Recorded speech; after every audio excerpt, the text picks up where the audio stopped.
Hi hello నమస్తే welcome to cues నేను సిద్ధంగా ఉన్న సుదర్శన్. ఇక మొత్తం మీద మావోయిస్టులకు సంబంధించి ఇప్పుడు మొత్తం కూడా మావోయిస్టుల పైన తర్వాత ఈ నక్సలిజం పైన చర్చ జరుగుతూ ఉంది దేశవ్యాప్తంగా. అయితే చాలామంది ఇప్పుడు ఏమంటున్నారంటే కేంద్ర ప్రభుత్వం కానీ తర్వాత ఇక్కడ ఉన్నటువంటి రాష్ట్ర ప్రభుత్వాలు కానీ గతంలో కూడా మావోయిస్టులు అంటే అట్లా తుపాకీ కొట్టడం ద్వారా రాజ్యాధికారం ఇవన్నీ కూడా కరెక్ట్ కాదు, కాబట్టి మీరు ప్రజల్లోకి రావాలి, ప్రజల్లోకి వచ్చి జనజీవన స్రవంతిలో కలవాలి అని చెప్పేసి అప్పుడు వాళ్లకు కొన్ని ఆఫర్లు కూడా ఇచ్చింది అప్పుడున్నటువంటి ప్రభుత్వాలు. ఇప్పుడు కూడా జరుగుతూ ఉంది. అయితే ఈ ఆఫర్లు ఇచ్చినటువంటి ఆఫర్లు ఏవైతే ఉన్నాయో వాటిని అమలు చేయడం లేదు అనేటువంటి ఆరోపణలు ఉన్నాయి. ఆరోపణలు కాదు, వాస్తవం.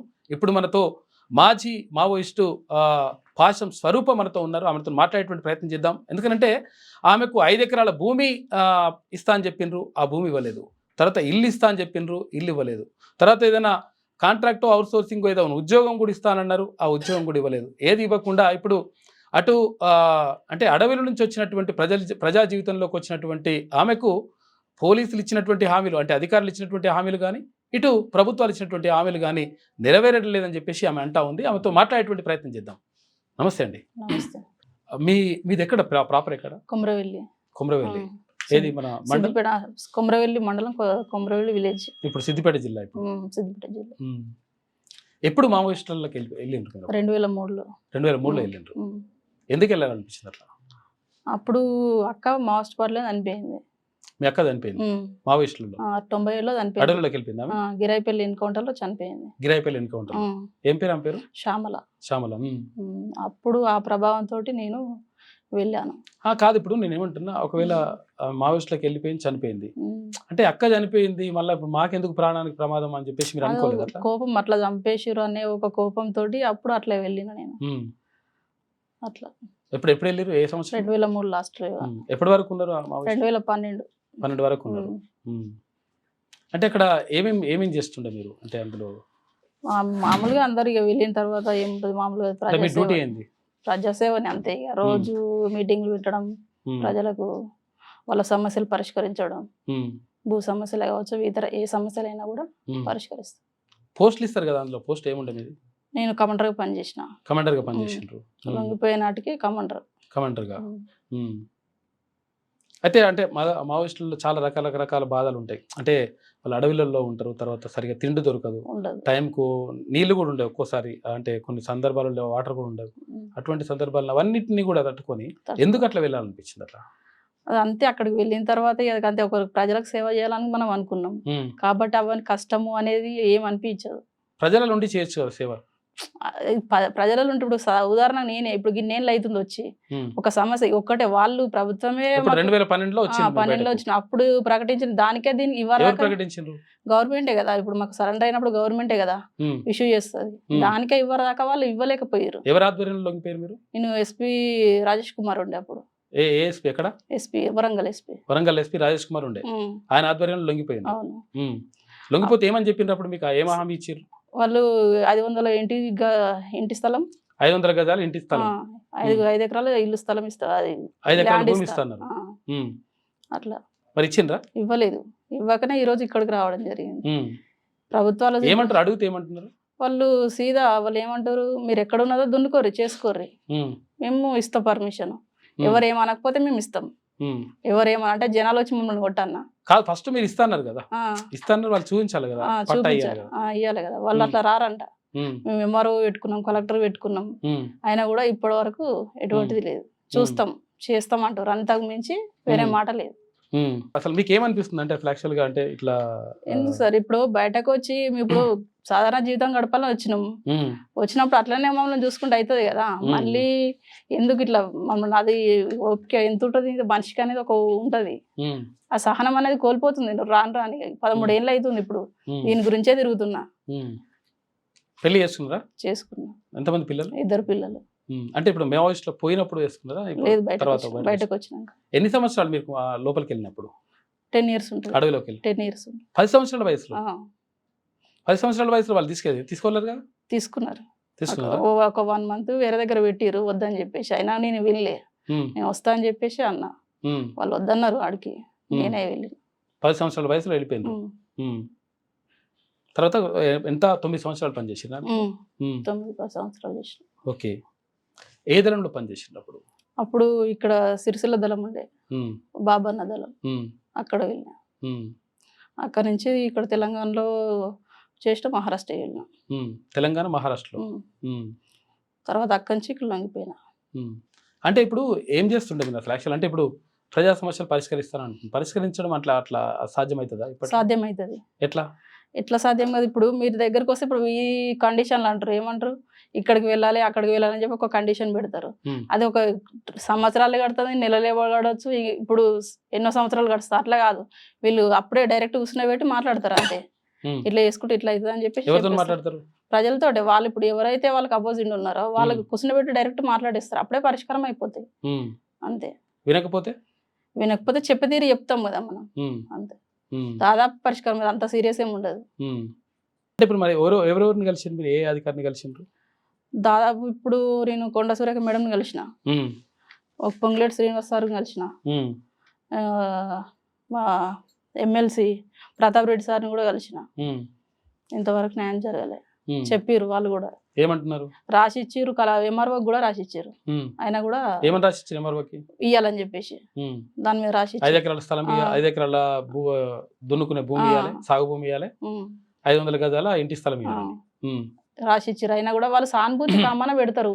ఉమ్, వాళ్ళు మీరు పోతారు కాబట్టి సానుభూతికి సంతకం పెడతారు, ఉమ్, రాసిస్తారు. అంత మాత్రం అన్నా ఇక్కడ లేదు జాగా ఉమ్. అని చెప్పేసి అంటారు. నిజంగా లేదా జాగా? ఉన్నది, ఉమ్. ఎంక్వైరీ చేస్తే మొత్తం తీస్తే ఉన్నది, జాగా ఉన్నది. ప్రభుత్వం ఉంటే దున్నుకోపోరు అని చెప్పేసి అంటారు. ఉమ్. అదే మీరు చేయాలి చెప్పని కదా అది. అఫీషియల్ ఇస్తే కదా దున్నుకునేది, ఇష్టం వచ్చినట్టు వాళ్ళు దున్నుకోవాలనుకుంటారా? వాళ్ళు ఎంక్వైరీ చేయాల్సిన పని కదా అది. ఉమ్, మేము ఎట్లా చేసుకుంటాం? ఉమ్, అది రాంగే కదా వాళ్ళు మాట్లాడేది. ఉమ్. అది జరుగుతుంది. అంటే ఏమనిపిస్తుంది అసలు యాక్చువల్గా? అంటే దళంలో నుంచి బయటకు వచ్చిన తర్వాత ఏమనిపిస్తుంది? చాలా ఇబ్బంది అవుతుంది. ఒక నక్సలైట్ బయటకు వచ్చి బతకడం అంటే చాలా కష్టం. ఉమ్. ఏం అంటే లేదు, లోపలనే కష్టాలు ఉంటాయి అంటారు, బయట అసలు మాకు అక్కడ ఉన్నప్పుడు ఏ కష్టం అనిపించలేదు సార్. ఇప్పటికి ఇన్ని రోజులు అవుతుంది కానీ వచ్చిన కాంచెలు మస్తు స్ట్రగుల్ ఫేస్ చేస్తున్నాం. ఎందుకంటే మాకు ఏంటంటే వాళ్ళు భయపడతారు, మేమేమో చేస్తామని కాదు, అసలు ఏదైనా కానియరు మాది కొంతమంది వ్యక్తులు. ఇక వీళ్ళు ఇక్కడ నుంచి వచ్చి ఏదైనా సీదా మాట్లాడతాం మనం ఏదన్నా, ఆ వ్యక్తి పని కానియరు. ఇక ఇప్పుడు నాది జరుగుతుంది కూడా అదే. ఎవరు కానిస్తలేరు పని? ఒక బీఆర్ఎస్ లీడరు ఏమంటుండే ఆయన, నీకు కాకుండా నీకు ఇట్లా జాగి ఇచ్చేది ఉంటే వాళ్ళు ఎంఆర్ఓ పదవిని కూడా తీసేస్తాడట ఆయన. మరి అంతా వాళ్ళకేముందో నాకు అర్థం కాలే. నీకు ఇస్తే ఆయన తీసేస్తాడు, అదే అర్థం కాలేదు నాకు. మరి ఏందనేది మనకు కూడా తెలియదు. అంటే ఫ్లాక్షల్ ఇప్పుడు మీకు ఒక్కరికే ఇట్లా అంటే చాలా మంది ఉన్నారు, చెప్పేసి లేకపోతే భూమి ఇస్తానని చెప్పేసి మా విలేజ్ లో అయితే 3-4 ఉన్నారు. వాళ్ళకి కూడా ఇదే పరిస్థితి. రాష్ట్ర వ్యాప్తంగా ఇట్లా ఉందా పరిస్థితి? చాలా వరకు ఉన్నారు. రాని వాళ్ళు ఉన్నారు, ఒక 2000 సంవత్సరాలు లొంగిపోయిన వాళ్ళు కూడా ఉన్నారు. ఇప్పటికి వాళ్ళకి రాలే. వచ్చిన వాళ్ళు ఉన్నారా? వచ్చిన వాళ్ళు తక్కువలో తక్కువ, చాలా ఎన్నో, అంతకు మించి అయితే చాలా తక్కువ ఉన్నారు. రాని వాళ్ళు చాలా మంది ఉన్నారు. మావోయిస్టులో మీ అనుభవాలు చెప్పమంటే ఏం చెప్తారు? అనుభవాలు అంటే చాలా ఉంటాయి. ఇక 1-2 చెప్పండి. ఒక 2 అంటే అందులో ఉన్న సమిష్టి తత్వం, మెయిన్ సమానతత్వం అనేది ఇక్కడ బయట లేదు. అదొకటి చెప్పుకోవచ్చు. ఓకే, అందరు కలిసి పని చేస్తారు. ఇక్కడ బయట అట్లా లేదు, స్వార్థతోటి, ప్రతిదీ స్వార్థతోటి ఉంటది. అక్కడ స్వార్థం ఉండదు. మొత్తం ప్రజల కోసమే. ప్రజలు కూడా మనతో అట్లే ఉంటారు, వాళ్ళతో మనం అట్లే ఉంటాం, దళములైనా అంతే ఉంటారు. అంటే మొత్తం మీద ఇప్పుడు అంటే ఏమని డిమాండ్ చేస్తున్నారు మీ పబ్లిక్, అంటే ప్రభుత్వాన్ని కానీ లేకపోతే అధికారులు? నాకు ఇచ్చిన హామీ ప్రకారం నాకు నెరవేర్చేది వాళ్ళు. నాకు ఇప్పుడు జీవనోపాధి ఏది లేదు, 2 పిల్లలు ఉన్నారు. నాకు ఈ కాలుకు దెబ్బ తాకడం వల్ల వేరే వర్క్ చేసుకోలేకపోతున్నాను. ఎట్లా దెబ్బ తాకింది? గాయాలమైంది అక్కడ ఉన్నప్పుడే, బుల్లెట్ గాయమైంది. దాని వల్ల నేను ఇంకో పని చేసుకోలేదు. ఎదురు కాల్పులు అట్లా నేను వేరే పని చేసుకున్నాను. ఎదురు కాల్పులు జరుగుతాయా? చాలా జరుగుతాయి. తప్పించుకున్నారు అప్పుడు మీరు? తప్పించుకున్నాను కాబట్టి నాకు అవి ఇప్పించాలని చెప్పేసి అనుకుంటా. ఇంకా ఫైనల్గా క్యూన్యూస్ ప్రేక్షకులకు కానీ లేకపోతే ప్రభుత్వానికి కానీ ఏమని చెప్తారు మీరు? ఎవరైనా ఇప్పుడు ప్రభుత్వం ఒకటి చేసినప్పుడు ఏంటంటే వాళ్ళు కరెక్ట్ అప్పుడు చేస్తే అయిపోతుంది. సడన్ గా వాళ్ళని ఇంత కాలం దింపించుకోవాల్సిన అవసరం లేదు కదా. వాళ్ళు ఎవరైనా ఇప్పుడు రావాలని మీరు అంటారు, ఎట్లా వస్తారు? వచ్చి వాళ్ళకి ఏం చూపిస్తారు మీరు? అంటే అడవిలలో నుంచి మావోయిస్టులు అదే బయట ప్రపంచంలోకి వచ్చి ప్రజా జీవనంలో కలిసిపోవాలని చెప్పేసి ప్రభుత్వాలు అంటున్నాయి, అధికారులు అంటున్నారు. కలిసిపోవాలంటే మనం ఏం చేయాలి? ప్రభుత్వాలు ఏం చేయాలి? వాళ్ళకి ఇస్తానన్న హామీలను నెరవేర్చండి. వచ్చే వాళ్ళు వస్తారు కావచ్చు, వాళ్ళ ఇష్టం అది. వచ్చిన వాళ్ళకైతే మీరు చేయాలి. అది రావాలని మనం కోరుకోము, వాళ్ళ ఇష్టం అది. కానీ వాళ్ళు వచ్చిన వాళ్ళనైనా కనీసం వాళ్ళని మనుషులేక చూడాలి కదా మీరైనా. చూస్తలేరా మరి? చూస్తలేరు. ఏ ప్రభుత్వం ఏడికి పోతే ఏం చేస్తారు, మీకెక్కడ ఇచ్చేది లేదు, మీకు ఇచ్చేది ఎక్కడ లేదు అని చెప్పేసి ఏమనిపిస్తుంది ఇట్లా ఒకవేళ ఇట్లా అన్నప్పుడు వాళ్ళు? మళ్ళీ ఇదే ఉంటది, అంతా ఇట్లా మైండ్ అంతా డైవర్ట్ అవుతుంది, ఎందుకు వచ్చినామా అన్న ఒక అవగాహన అట్లా వస్తుంది, బాధ అనిపిస్తుంది. బాధ అనిపిస్తుంది. అక్కడ చచ్చిపోయిన ఒక పేరు ఉంటది కదా సార్, లేకపోతే బయటకు వచ్చి ఏం చేస్తున్నాం ఇప్పుడు? ఎక్కడ ఏ పని ఇయ్యరు, అంతే, ఎక్కడ ఏ పని ఉండదు, అట్లా అవుతుంది. అందుకని మొత్తం మీద అంటే అది ఇస్తాన్న హామీని మాత్రం నెరవేర్చలే. అంటే ఈ సమాజం మీద నమ్మకం ఉంటలేదు. లేదు, నమ్మకం లేదు. ఇప్పుడు 13 ఏళ్ల నుంచి నేనే తిరగబడుతుంది, ప్రతి ఆఫీసు ఎవరిని కలవాలి ఇంకా చెప్పు, ఒక మంత్రి చెప్పినా పని అయితే లేదు. అంటే ఎందుకు ప్రభుత్వం ఉండేందుకు లేకెందుకు, ఏం నడుస్తుంది మీకు అక్కడ? అంటే పేరు మారు పేరుతోనే ఉంటారు కదా అక్కడ? ఉంటది. నేను నా పేరు స్వరూప, అక్కడే శ్యామల. శ్యామల ఎందుకు పెట్టుకున్నప్పుడు? అక్క పేరే పెట్టుకోవాలని చెప్పేసి అట్లా. మీ అక్క అక్కడ చనిపోయింది కాబట్టి ఆమె పేరు పెట్టుకున్నారా? ఓకే. అయితే మొత్తం మీద అసలు యాక్చువల్గా ప్రభుత్వం నెరవేరుస్తున్నటువంటి హామీని నెరవేర్చకుండా తర్వాత అప్పుడు అధికారులు, అప్పుడు ఎస్పీ గారు ఒక ప్రకటన చేసిండ్రు. అంటే మీరు ప్రజా జీవనంలోకి రండి, 100% మీకు ఒక 5 ఎకరాల వ్యవసాయ భూమి ఇస్తాం, తర్వాత వ్యవసాయం చేసుకోవడానికి భూమి ఇస్తాం, తర్వాత 500 గజాల ఇంటి స్థలం ఇస్తామని చెప్పిండ్రు. చెప్తే ఆ హామీని నమ్మి యాక్చువల్గా ఈ మావోయిస్టులు యాక్చువల్గా నమ్మరు అంటే కొంతవరకు. అయితే నమ్మి ప్రజాజీవనంలోకి వచ్చేసిన తర్వాత ఇప్పుడు మొత్తం కూడా పరిస్థితులన్నీ మారిపోయినాయి.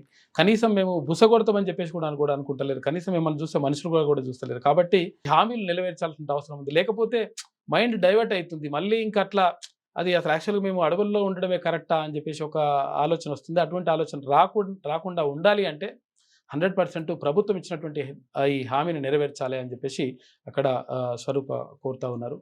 కాబట్టి ఈ హామీని 100% నిజంగా కూడా చాలామంది కూడా ప్రజా జీవనంలోకి రమ్మని చెప్పేసి అంటున్నారు. మరి హామీలను ఇవ్వకనని ఉండాలి, హామీలు ఇచ్చిన తర్వాత హామీలు నెరవేర్చకపోవడం వల్ల నష్టం జరుగుతుంది అని చెప్పేసి చాలామంది మావోయిస్టులు అంటున్నటువంటి పరిస్థితి కనిపిస్తుంది. కాబట్టి ప్రభుత్వం దీనిపైన దృష్టి పెడితే బాగుంటుంది. లేకపోతే అంటే మళ్ళీ అటువంటి ఆలోచనలు వస్తే ఇంకా ప్రమాదంలోకి వెళ్ళేటువంటి ప్రమాదం ఉంటుంది. కాబట్టి దానిపైన దృష్టి పెట్టాలి. తర్వాత ఉట్టిగా మేము భూమి దున్నుకోండి అని చెప్పేసి చెప్పడం కాకుండా నిజంగా అసలు వాళ్ళకు పట్టా ఇవ్వడం కానీ, లేకపోతే అట్లా ఒక అఫీషియల్గా ఒకటి అనౌన్స్ చేసేసి ఆ భూమిని కొలిచిస్తే వాళ్ళు సాగు చేసుకుని బతుకుతామని చెప్పేసి అక్కడ స్వరూప గారు అంటున్నటువంటి మాట. ఇది వాటి డిబేట్. చూస్తూనే ఉండండి క్యూ న్యూస్. మీ సిద్ధంగా సుదర్శన్.